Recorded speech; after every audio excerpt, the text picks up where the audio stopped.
아침에 우리에게 주시는 하나님의 말씀은 역대하 15장 1절에서 19절까지 말씀입니다. 역대하 15장 1절에서 19절 말씀입니다. 제가 읽기를 시작하겠습니다. 하나님의 영이 오뎃의 아들 아사랴에게 임하시매 그가 나가서 아사를 맞아 이르되 아사와 및 유다와 베냐민의 무리들아, 내 말을 들으라. 너희가 여호와와 함께하면 여호와께서 너희와 함께 하실지라. 너희가 만일 그를 찾으면 그가 너희와 만나게 되시려니와 너희가 만일 그를 버리면 그도 너희를 버리시리라.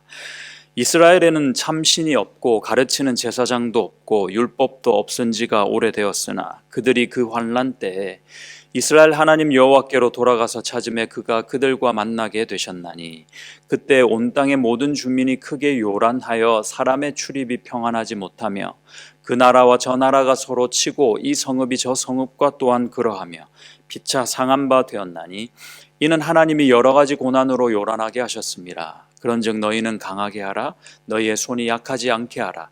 너희 행위에는 상급이 있음이라 하니라.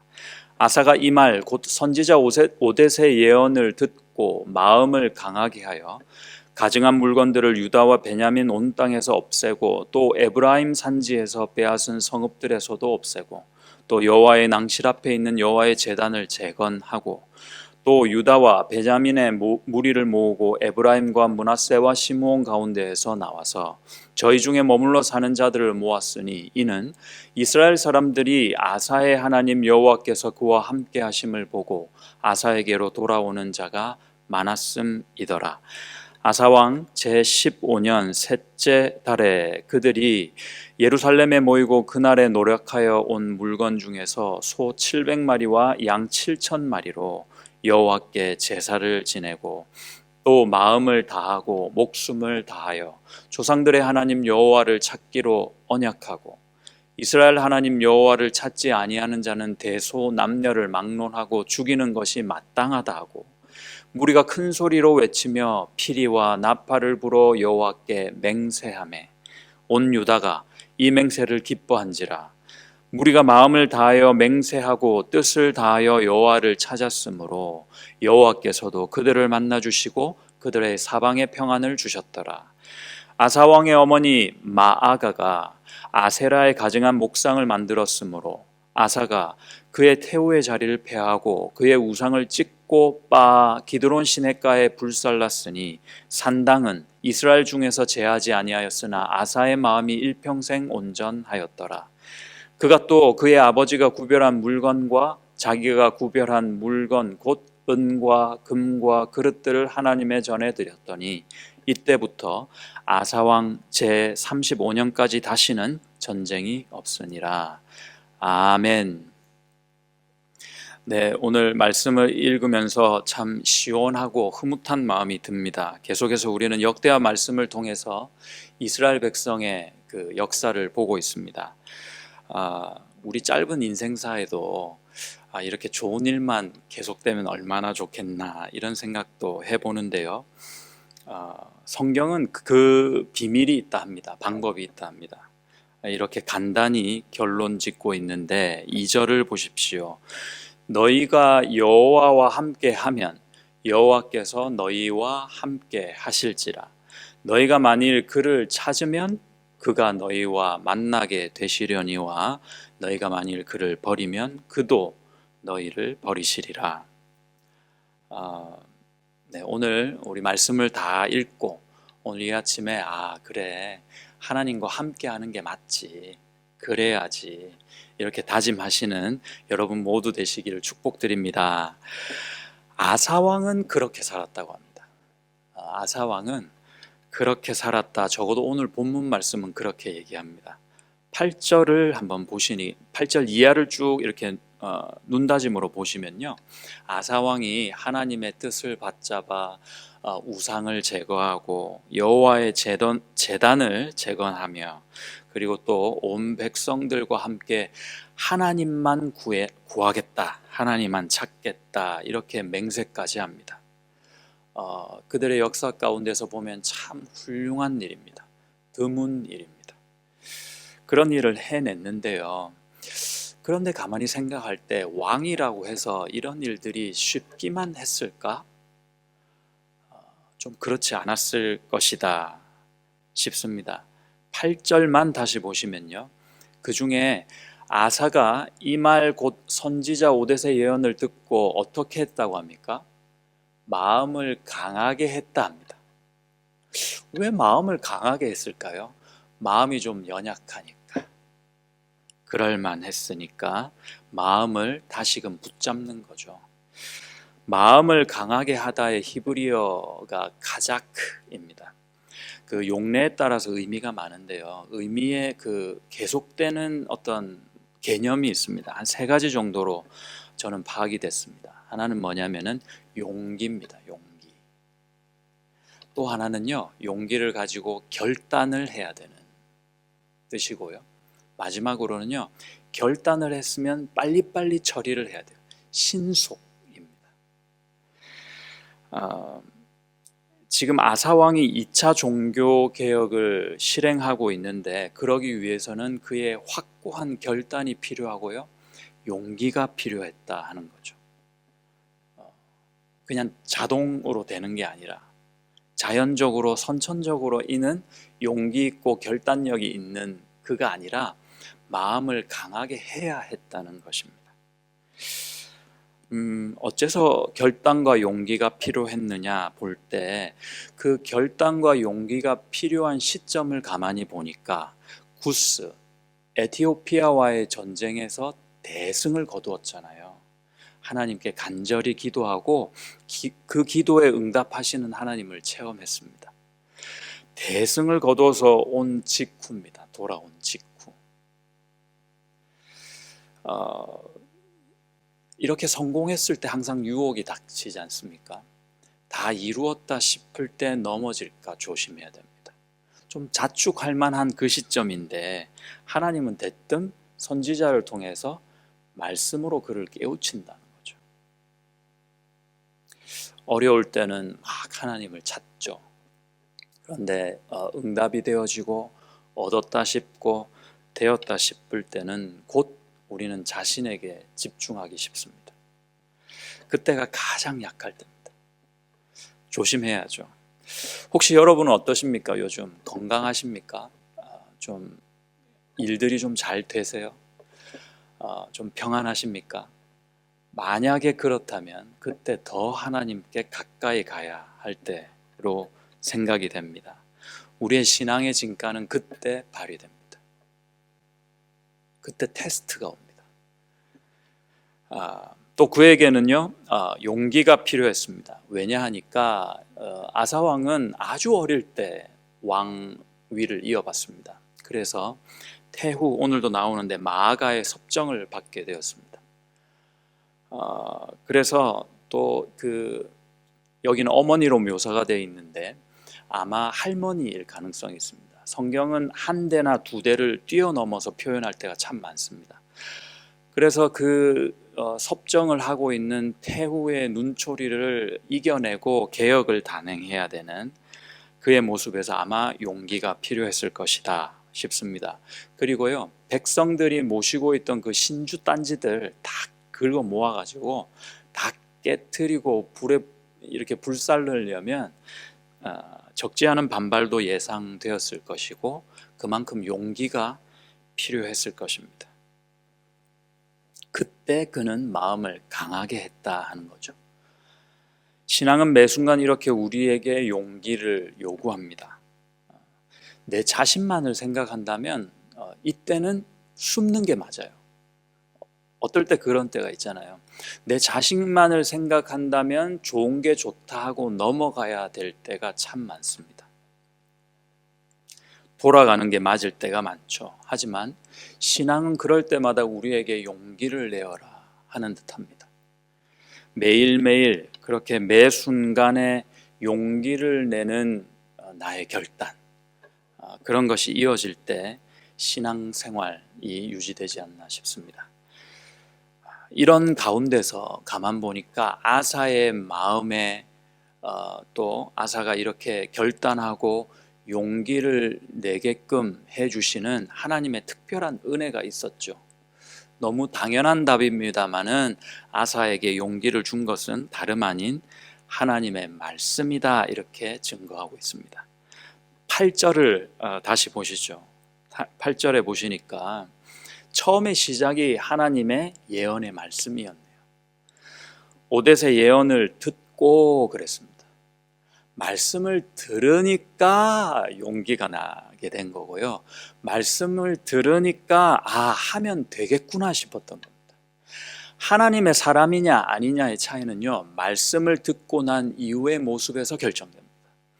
말씀을 아무리 들어도 그냥 맹맹할 수가 있는가 하면, 하나님의 사람들은 그냥 아무 생각 없이 있다가도 말씀이 한번 꽂히는 그 순간에 어떻게 됩니까?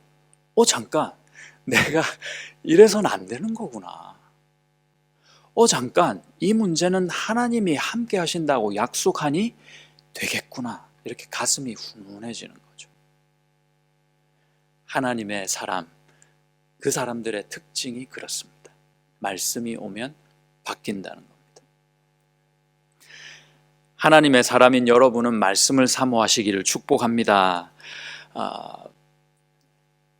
반대로요, 내 의지와 노력만으로 뭔가를 해내려고 하면 그렇게 어려울 수가 없습니다. 모든 것이 억지스럽습니다. 우리가 그런 말 하잖아요. 쥐어 짜낸다고.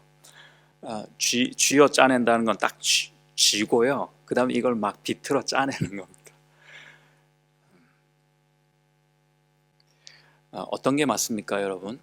내가 하나님을 열심히 끌고 가는 게 맞나요?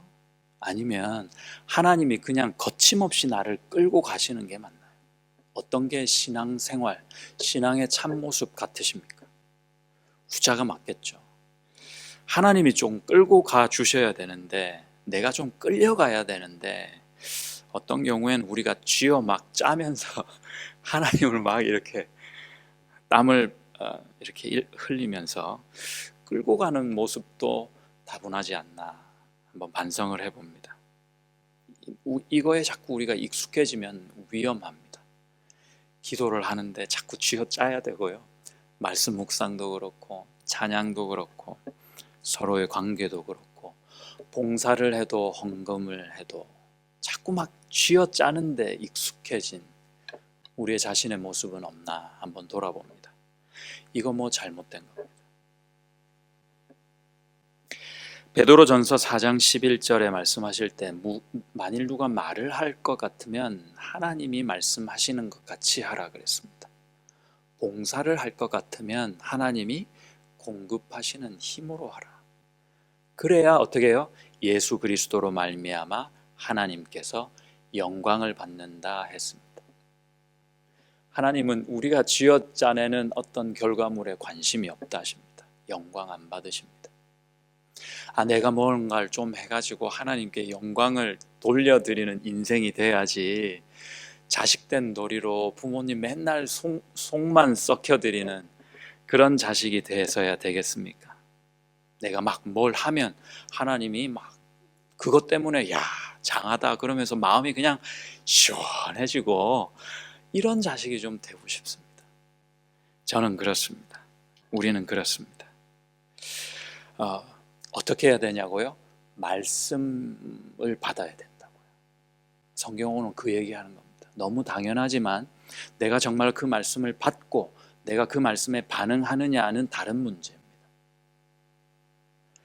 말씀을 받아야 됩니다. 하나님, 저에게 말씀을 좀 주세요.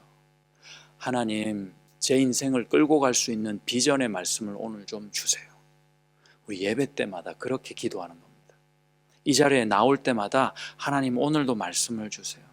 내가 방자히 행하지 않게 하는 그 묵시의 말씀을 나에게 주십시오 하는 겁니다. 매 순간순간 말씀을 묵상할 때마다 오늘 저에게 이 말씀 주시는 거군요 하고 붙잡는 겁니다. 이것이 신앙을 누리는 거죠. 저는 여러분이요, 이 말씀에 그냥 거침없이 막 끌려다니시기를 축복합니다. 하나님 어디 가면 다른 사람 말고 나를 좀 데리고 가고 싶은 거예요. 저를 좀 바쁘고 힘들어서 저는 그러면 좋겠습니다. 우리 하나님께 쓰임 받고 싶습니다. 하나님의 어떤 크신 일이 오늘 본문의 예를 들면 아주 훌륭한 종교 개혁이 있었죠. 그 일이 나무 한 그루라고 생각한다면 그 하나님의 말씀은 시작되는 뿌리와도 같습니다. 뿌리의 자양분을 먹고 이제 줄기가 자랍니다. 그것이 바로 순종입니다. 순종.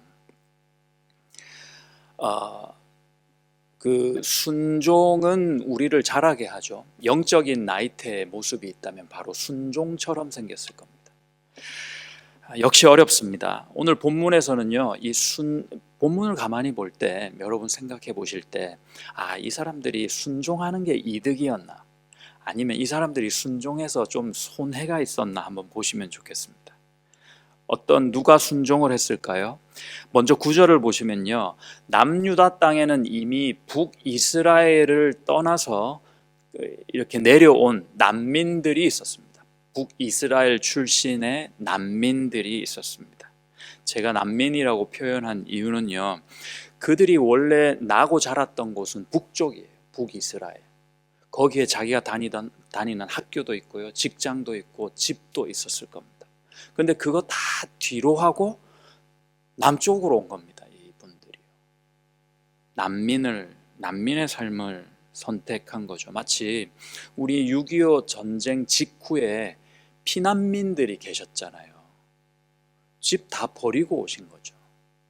자기 삶의 터전을 완전히 뒤로 하고 오신 거 아닙니까? 왜 그랬을까요?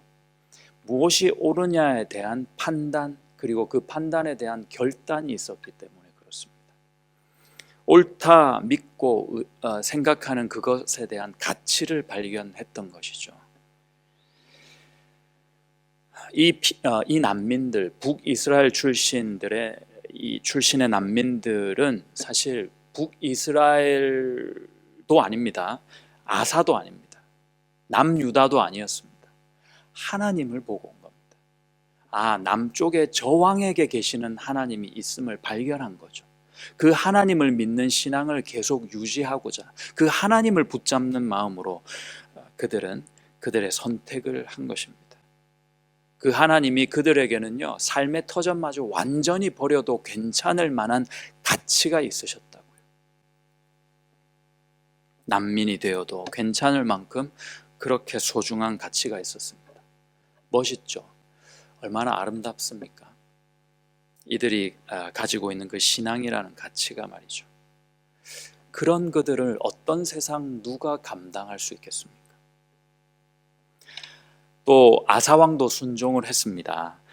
하나님께 순종하자니 자꾸 민족이 분열되고 자꾸 전쟁을 해야 되는 겁니다.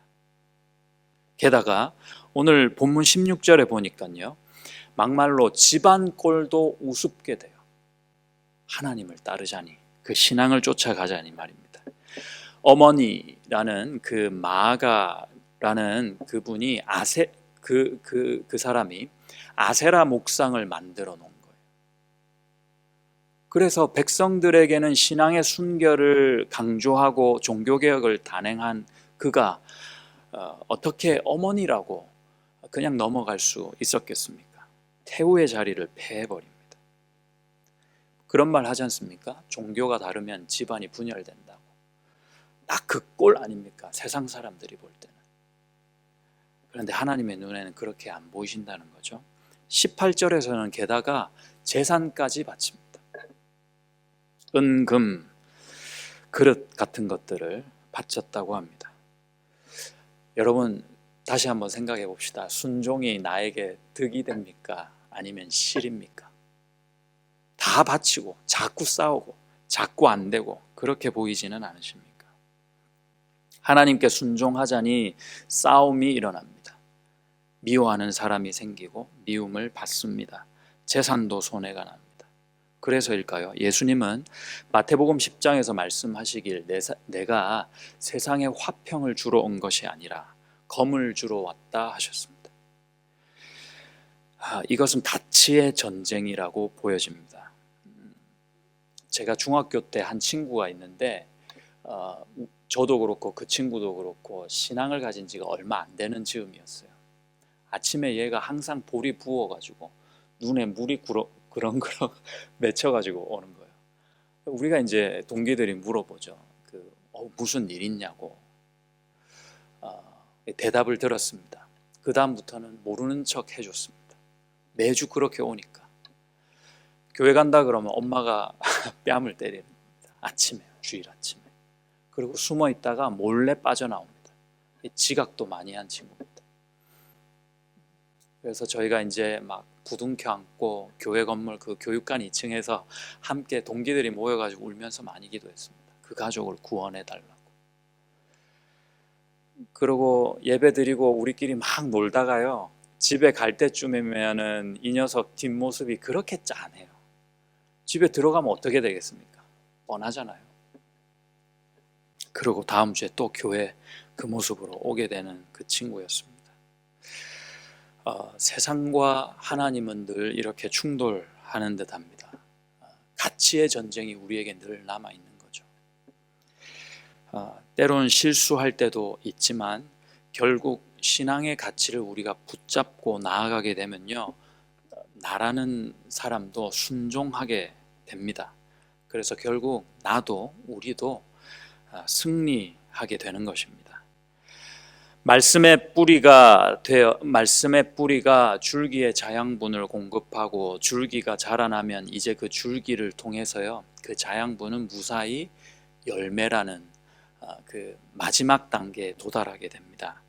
15절을 보시면요, 온 유다가 이 맹세를 기뻐한지라 무리가 마음을 다하여 맹세하고 뜻을 다하여 여호와를 찾았으므로 여호와께서도 그들을 만나 주시고 그들의 사방에 평안을 주셨더라. 왕이 바랄 게 뭐 있겠습니까? 나라에 역병 안 들면 감사하고요, 누가 나를 반역 안 하면 감사하고요, 전쟁 없으면 감사한 건데 사방에 평안을 주셨더라 그랬습니다.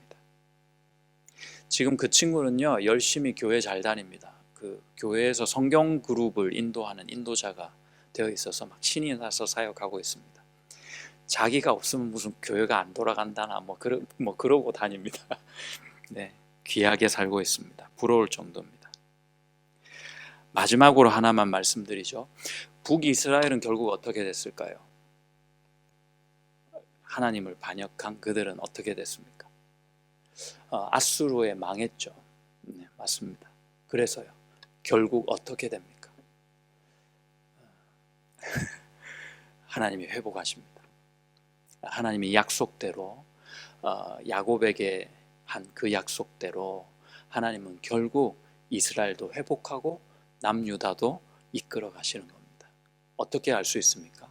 마지막 날에요, 어린 양의 신부로 예루살렘 성이 내려오는데 동서남북에 3가지씩 문이 트여 있어요. 그 문 위에 남유다 지파의 이름만 있는 게 아니라 나머지 10지파의 이름도 있게 됩니다. 하나님이 예수 그리스도의 터 위에서 그 모든 12지파를 교회로 불러 세워주시는 겁니다. 우리가 아무리 모자라도, 우리가 아무리 북이스라엘 같더라도 하나님은 예수 위에서 결국 세워주십니다. 이걸 믿고 붙잡고 가는 겁니다.